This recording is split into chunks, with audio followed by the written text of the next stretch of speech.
Any other thoughts? Anything? Who's your main influence as a player? Because you sound very fresh to me. You don't sound like, oh, this guy's a Rollins guy, or this guy's a Coltrane guy. You sound like you. So, what got you to that point?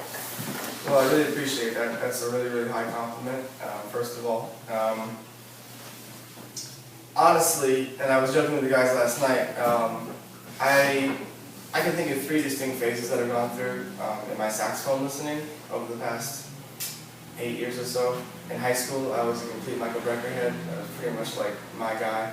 I mean, I'll say that because it was the first recording I ever heard. I remember I was like 11 years old, and my parents are both musicians, and my father's a drummer, and we roamed on the road, and I just started playing saxophone, and turned on the Brecker Brothers back-to-back album, and track 4 is Night Flight, and when Michael Brecker came in with that tenor saxophone solo, I was just like, wow.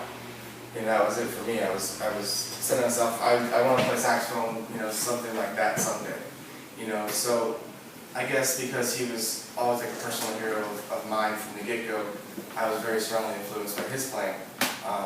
And for some reason, I guess maybe because I grew up in more of like a, like a rock and funk background initially, that was the kind of music I was exposed to. I remember like when I was really young, I would drive around with my parents, my mom especially, and like sing along to all the Billy Joel songs, and I had all the saxophone solos like in my ear for that. And I guess because there was some kind of element of the Brecker Brothers from that, I started more, I guess, modern than what a teacher might tell you to start with, like Don Bias or older, musicians. And that was a part of my playing that eventually, obviously, I had to confront because, you have to do that, and I'm so glad I did, obviously. But in high school, my ears were drawn to players like Michael Brecker, and Josh Redmond certainly was a huge influence of mine through high school. And it's funny because my tastes have changed a lot since I moved to New York, and I think just being in New York has been really pivotal in that way, because there's stuff that I would have, if you told me I would have been really into right now, 6 years ago, I would have said you're crazy. Just because it didn't resonate with me here or here. It has to do one of those, otherwise I can't really get in, there's nothing I can get into. I've been currently, until the last week, which is probably why for this tour, I've been having this in my ear. Like, Chris Potter is probably my #1, like my favorite saxophone player today, but I consciously haven't listened to him for like the past 2 years because my entire undergraduate studies was like, that was my dude, That's what I listened to, that's what I tried to emulate, and it's a great guy to emulate, of course, but I'm also, like you said, I'm trying to find my own sound. So, if I just had to give you 5 names, I would say Train, right now, Train, Chris Potter, I listened to a lot of Seamus Blake recently, Joe Henderson, and it's interesting, I just stopped there because that's probably the saxophone players I've been listening to, quite honestly, the most. But I've been trying, we were looking at my phone on the way up here of what music I had, and most all of it was piano trio stuff. So I'm trying to listen to other musicians on different instruments, just like I think everybody does up here, to get a different idea. I don't think I'm ever going to try to sound like Keith Jarrett on the saxophone, but I sure enjoy whatever's happening, when I listen to it.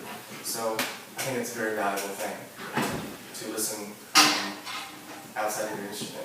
Especially for what I'm practicing. If this was just me up here by myself, I would be going into like what I'm practicing specifically and a bunch of saxophone nerdy stuff, which is cool too, but a lot of the stuff that I'm practicing isn't really meant to be done on a saxophone, and here's mine, like Donnie McCaslin, who's one of my teachers, and other guys, what they're doing intervallically with the horn is amazing. It's absolutely amazing, and it's definitely not supposed to be done on trumpet. So when I hear somebody like Peter Evans or Ambrose Aguimusere play these just ridiculous, like, ideas that are so wide, because you think about like all the bebop tradition, most of the stuff, if you wrote it out, is in a line, maybe a couple, jumps and skips around, but it's nothing like the next tune, for instance, I'll play is, I owe like royalties to Donnie McCaslin and Chris Potter for, because it's so clearly out of that like idea, and it features a lot of huge interval jumps and all this kind of stuff. So, that's who I'm listening to right now.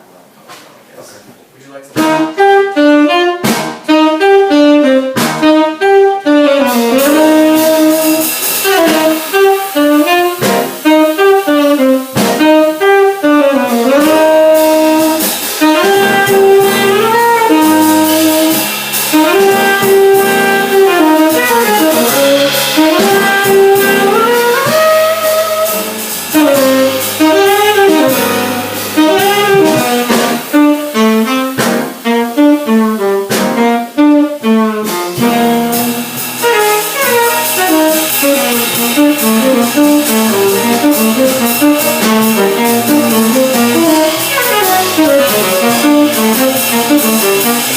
Thank you.